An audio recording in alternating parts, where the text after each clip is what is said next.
So you can continue with your question. You was speaking about psychology and what you have for IT to get it better. I would also just say be more creativity. So bring more creativity to your therapy, to your clients, because creativity is like you found or you can find another solutions for the problems that that different people have. I would give another example to coaching sessions. I have different techniques because one technique that is helping a person doesn't mean it will help another person, because humans are different. So you should not see the humans like one, but like they are different. You should personalize your therapy or your sessions to the client. No, just doing, okay, I'm just doing all the same thing to all the clients. No, it's not working like that, because it will bring you to a time will you say, I'm not helping this person, because you're doing general and not personalized.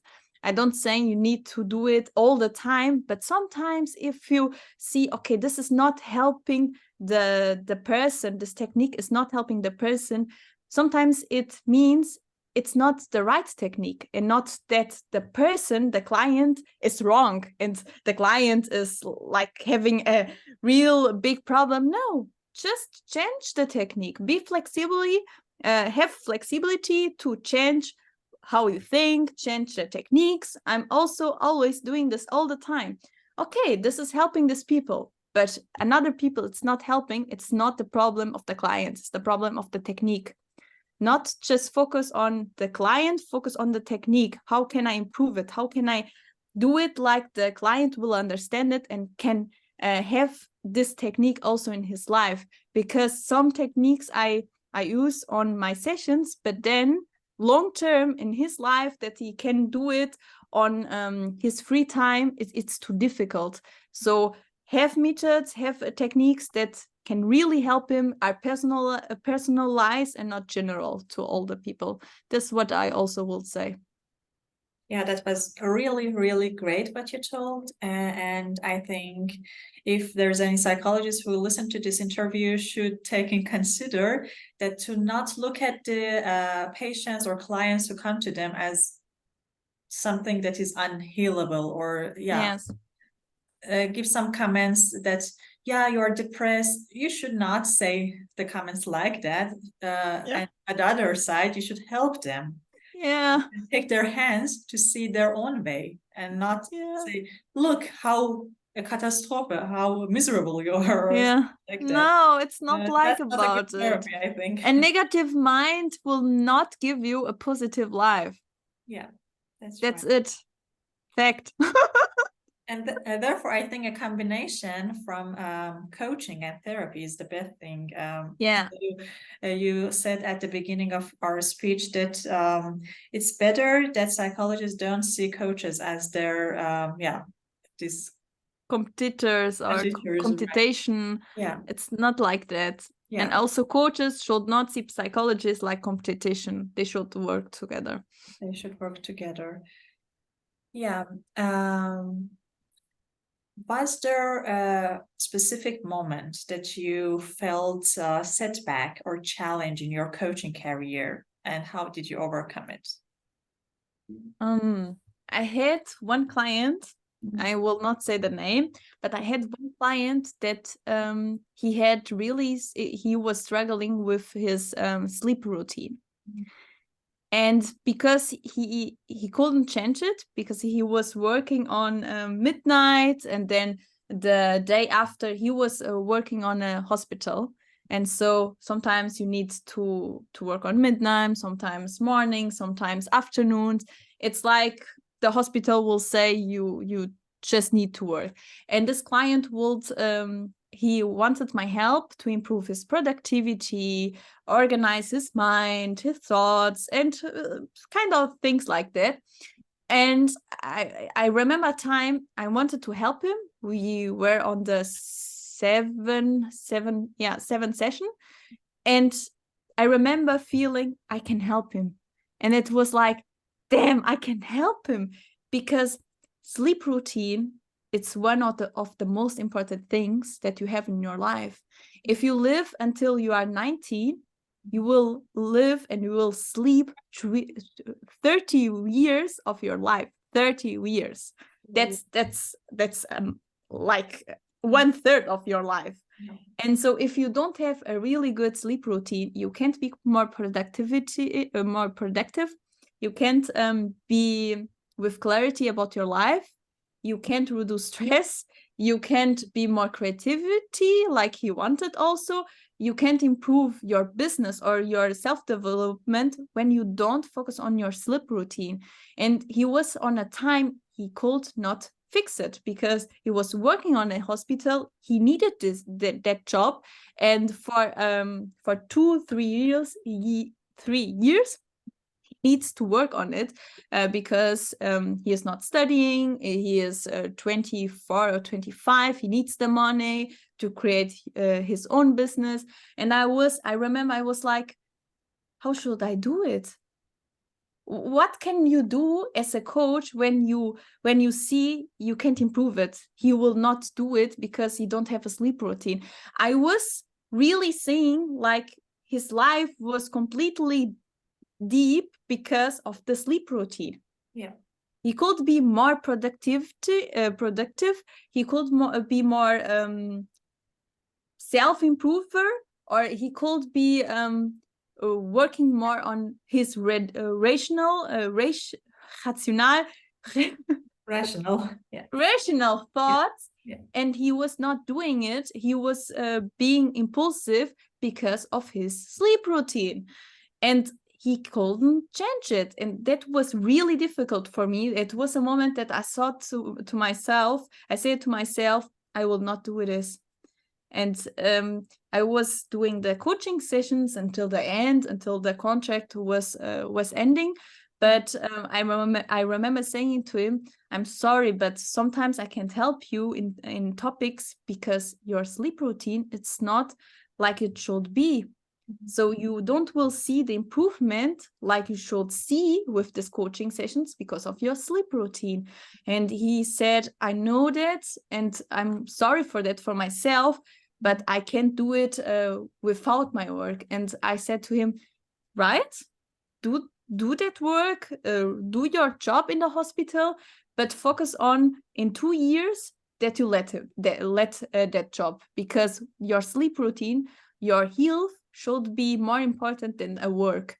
Because I remember seeing him and I saw him, and I remember saying to myself, it will not work because of his sleep routine. And I'm studying really, really, really, really much about sleep routine, and the studies can prove that sleep routine is one of the most important things. You want to heal a depression, maybe you should focus on your sleep routine at first. Yes. Or what kind of the sleep the person sees? Nightmares, for example, comes frequently in a person with depression, for example. Yeah. And, maybe the sleep is the A und O. It's the wichtigste. It's the most important things that we can maybe handle it. And maybe the last question, how do you manage your time and workload to ensure you provide quality coaching to all your clients? I have many routines in my day. So you will hear normally, I have one routine. I have many routines on a routine on my day. So I focus on my day, getting a little bit exercise. So physical exercise, like training my muscles, or doing like a little bit training at home if I can't go to the gym because I don't have the time for it. But I focus on exercise. Then I focus 1 hour to 3 hours on knowledge, that I read a book, I see an online course, or I go to an event, workshop, or something like that. Then I have my focus routine, that's work. then I also have my connection routine. That's the moment when I connect with myself. I have 1 hour at the day, minimum 1 hour with myself. So I'm doing what I want. If I want to see a movie, I will see a movie. And I will not say to myself and judge myself because I'm doing it. No, I'm just doing nothing if I want in that hour. And then also have an hour for my family. So I connect with my family. I call a friend, or I'm meeting somebody and doing it. And I also then I have my routines, my sleep routines, 7 hours of sleep, of quality sleep, That's and important. have fixed hours of sleep. Like I'm going on 11 p.m. sleeping, and then 7 p.m. maximum I'm woke up. You're So awake.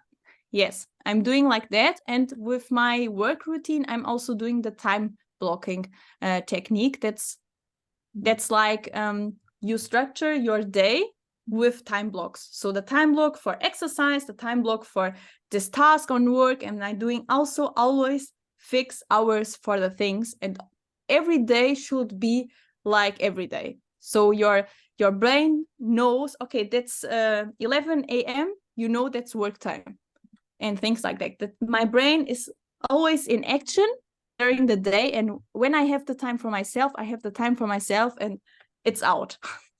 I'm not focused on time, but when I work, that I'm productive and not just focus on the time, because productivity is not about how much time you work, it's about the quality of the time that you work. So maybe sometimes you don't need 8 hours of work to be productive, you need 6 hours. So I have days I work 4 hours, days I work 6, days I work 8. And in the days I work 4 hours, I don't feel guilty because I work at 4 hours. I just say to myself, I was productive. I was doing what I needed to do, and that's it. And I have the time for me. So I plan my day with structure, with time blocking, and also have the routines that are negotiable for me in my day. So I do it. Yeah, it's very helpful to say us how to create our day, because I think that's the most important thing. If you don't have any routine, you cannot anchor, No, and you cannot go further, and that's no. where the problems come from. I And always just saying, always in my coachings, I say, let's structure at first your routine. Always, every week on a coaching sessions with a client, we structure always the week before we start really with the coaching sessions. That's a must for me, for my coaching sessions. Meditation sometimes, but structuring the routine for the week, that's a must, my coaching sessions. So if you don't want to do it, don't come to me. Because yeah, I can't work with people without organization and routine, because you can't do anything with them if they don't organize the week. They don't know what they will do. No, that's not working for me. it doesn't work. And with planning and routine, you invest in time. You buy time for yourself. And Yeah. time is gold. And the last thing I want to mention, how we have uns kennengelernt, how we know each other. That was in Greater Festival in Cologne. Yeah. And we had a mutual friend, Claudia, and It was really nice. yeah, It that was was a really nice nice day. 2 days. Yeah, and Tony Robbins, that was my dream to see him from. And he was in Köln, and I just said to myself, I must go to Köln. And Will you see him next year? The 4 days workshop? I thought maybe should, yeah, yeah. I'm doing it.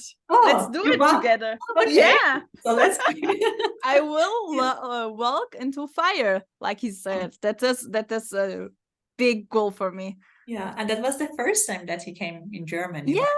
right? No, not the first time. That was a long time ago, maybe. Yeah. Yeah. So for years, 5 years, I think. Yeah. And you know, his motivation speech is always motivating because he's so rational, but at the other side, also he takes emotions into consideration. He says, "Yeah, motion come from emotion, and emotion from motion, and something like that." And that is so, yeah. And he also said to us, "Yeah, move your body. So when you move your body, Energy. kind of activate Yeah. motivation. That's the different state of mind. And that's sometimes in therapy sessions, you just sit on the couch and all of negative things comes into your mind.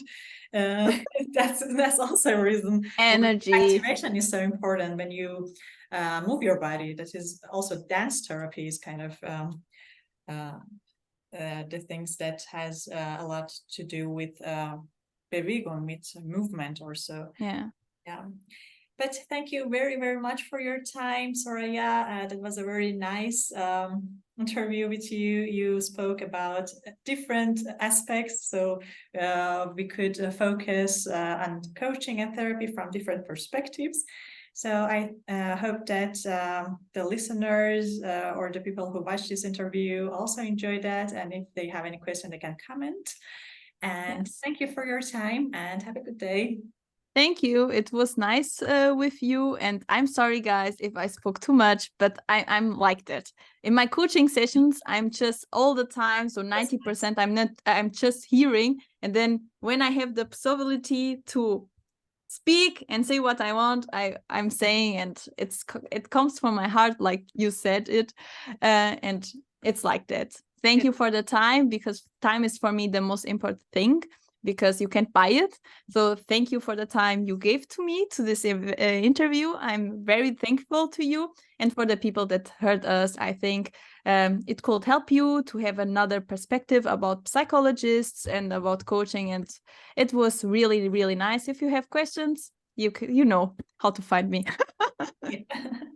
Thank you very much. And I stop this recording here first of all.